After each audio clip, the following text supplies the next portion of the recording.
संविधान का अपमान करने वाले अहंकार से भरे लोगों ने पत्रकारों के सामने कैबिनेट के निर्णय को फाड़ दिया। यहां भी ऐसे कई दल बैठे हैं जिनके मुखिया भी सारे जेल में हुआ करते थे। ये इनकी मजबूरी है कि वहां जाके बैठे हैं, उनको भी जेलों में ठूस दिया गया था। आदरणीय सभापति जी, देश पर जुल्म तांडव चल रहा था, निर्दोष लोगों को जेलों में ठूस दिया जाता था, लाठियां बरताई जाती थी, कई लोग जेलों में मौत के शरण हो गए थे और एक निर्दयी सरकार संविधान को चूर चूर करती रही थी। आदरणीय सभापति जी, ये परंपरा यहां नहीं रुकी। जो परंपरा नेहरू जी ने शुरू की थी, जिसको दूसरे प्रधानमंत्री जी इंदिरा जी ने आगे बढ़ाया, क्योंकि खून मुंह पे लग गया था और इसलिए राजीव गांधी जी प्रधानमंत्री बने। उन्होंने संविधान को एक और गंभीर झटका दे दिया। सबको समानता, सबको समानता, सबको न्याय, उस भावना को चोट पहुंचाई। आदरणीय सभापति जी, आपको मालूम है, सुप्रीम कोर्ट ने शाहबानो का जजमेंट दिया था। एक भारत की महिला को न्याय देने का काम संविधान की मर्यादा और स्पिरिट के आधार पर देश की सुप्रीम कोर्ट ने दिया था। एक वृद्ध महिला को उसका हक मिला था सुप्रीम कोर्ट से, लेकिन उस समय के प्रधानमंत्री राजीव गांधी ने शाहबानो की उस भावना को, सुप्रीम कोर्ट की उस भावना को नकार दिया और उन्होंने वोट बैंक की राजनीति के खातिर संविधान की भावना को बलि चढ़ा दिया और कट्टरपंथियों के सामने सर झुकाने का काम कर दिया। उन्होंने न्याय के लिए तड़प रही एक वृद्ध महिला को साथ देने के बजाय उन्होंने कट्टरपंथियों का साथ दिया। संसद में कानून बना करके सुप्रीम कोर्ट के निर्णय को फिर एक बार पलट दिया गया। आदरणीय सभापति जी, बात वहां से नहीं अटकी है। नेहरू जी ने शुरू किया, इंदिरा जी ने आगे बढ़ाया और राजीव जी ने भी उसको ताकत दी, खाद पानी देने का काम किया। क्यों? संविधान के साथ खिलवाड़ करने का लहू उनके मुंह लग गया। आदरणीय सभापति जी, अगली पीढ़ी भी इसी खिलवाड़ में जुड़ी पड़ी है। एक किताब को मैं कोट कर रहा हूं, उस किताब में जो लिखा गया है और उसमें प्रधानमंत्री उस समय के मेरे पहले जो प्रधानमंत्री थे उनको कोट किया है। उन्होंने कहा है, मुझे यह स्वीकार करना होगा कि पार्टी अध्यक्ष सत्ता का केंद्र है। ये मनमोहन सिंह जी ने कहा है, जो एक किताब में लिखा गया है। मुझे यह स्वीकार करना होगा कि पार्टी अध्यक्ष सत्ता का केंद्र है। सरकार पार्टी के प्रति जवाबदेह है। इतिहास में पहली बार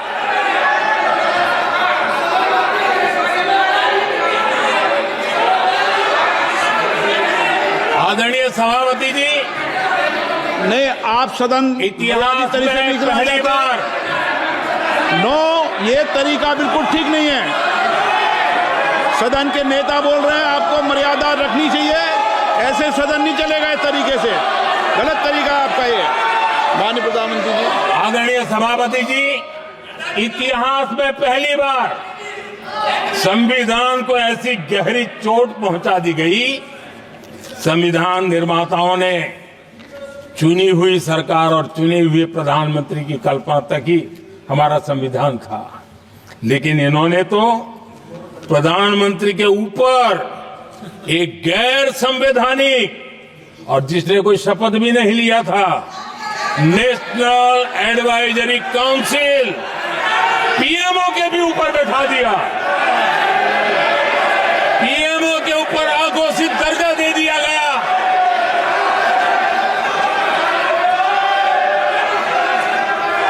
आदरणीय सभापति जी, इतना ही नहीं, और एक पीढ़ी आगे चले और उस पीढ़ी ने क्या किया?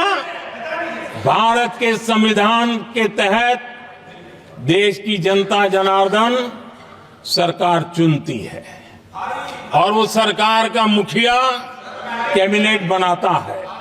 ये संविधान के तहत है। इस कैबिनेट ने जो निर्णय किया, संविधान का अपमान करने वाले अहंकार से भरे लोगों ने पत्रकारों के सामने कैबिनेट के निर्णय को फाड़ दिया। संविधान को हर मौके पर संविधान के साथ खिलवाड़ करना, संविधान को न मानना, ये जिनकी आदत हो गई थी। और दुर्भाग्य देखिए, एक अहंकारी व्यक्ति कैबिनेट के निर्णय को फाड़ दे और कैबिनेट अपना फैसला बदल दे। ये कौन सी व्यवस्था है? आदरणीय सभापति जी, मैं जो कुछ भी कह रहा हूं वो संविधान के साथ क्या हुआ उसी की बात कर रहा हूं। उस समय करने वाले पात्रों को लेकर किसी को परेशानी होती होगी, लेकिन बात संविधान की है। मेरे मन के और मेरे विचारों को मैं अभिव्यक्त नहीं कर रहा हूं। লোকসভায় প্রধানমন্ত্রী নরেন্দ্র মোদী কংগ্রেসের গত ৭৫ বছরের শাসন ব্যবস্থার কঠোর সমালোচনা করেন।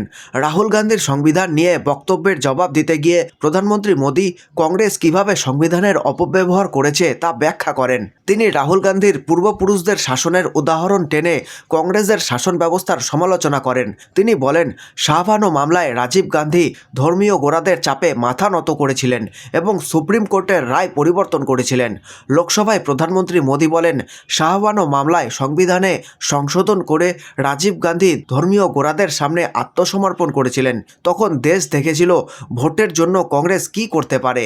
এখন এক অহংকারী ব্যক্তি নিজের সরকারের অধ্যাদেশ সাংবাদিকদের সামনে ছিঁড়ে ফেলে। এই মন্তব্য করে তিনি রাহুল গান্ধীর তীব্র আলোচনা করেন। এক ব্যক্তি আদালতের আদেশ উপেক্ষা করে সংবিধান স্বীকৃতি সিদ্ধান্ত ধ্বংস করে দেয়, কারণ তার মধ্যে অহংকার বাসা বেঁধেছিল। তিনি সংবিধান মানেন না। এক অহংকারী ব্যক্তি মন্ত্রিসভার সিদ্ধান্ত ছিঁড়ে ফেলে এবং মন্ত্রিসভা তার সিদ্ধান্ত পরিবর্তন করতে বাধ্য হয়। এটা কী ধরনের ব্যবস্থা? প্রধানমন্ত্রী মোদী প্রশ্ন তোলেন, কারণ তাদের মনে অপরাধ বোধ ছিল। প্রধানমন্ত্রী মোদী বলেন, আমি যা বলছি তা সংবিধান সম্পর্কিত।